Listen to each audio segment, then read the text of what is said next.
Dina emas, item pelaburan yang paling laris di Pabrik Gold.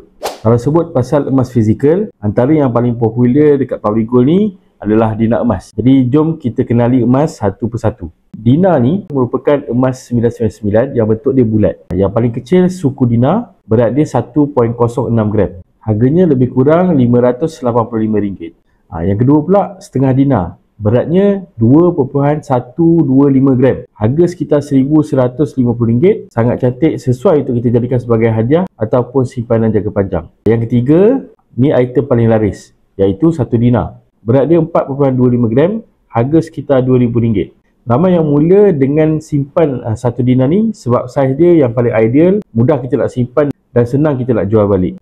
Kalau tuan-puan nak simpan lebih banyak, ada juga item macam ni 5 Dina, iaitu berat dia 21.25 gram. Dan juga item 10 Dina, 42.5 gram. Harga sekarang lebih kurang RM10,000 dan RM21,000. Jadi tuan-puan, kalau tak mampu nak beli Dina ni, tak ada masalah tuan-puan. Mulakan je dengan RM100 dalam akaun Gap. Kita kumpul gram emas tu sikit-sikit. Nanti bila dah cukup gram emas tu, barulah kita tukarkan kepada Dina yang kita nak. Jadi buat tuan-puan yang nak mulakan simpanan emas, boleh tinggalkan nama dan nombor telefon dalam beg biru di bawah ataupun DM saya untuk saya bantu sebaiknya.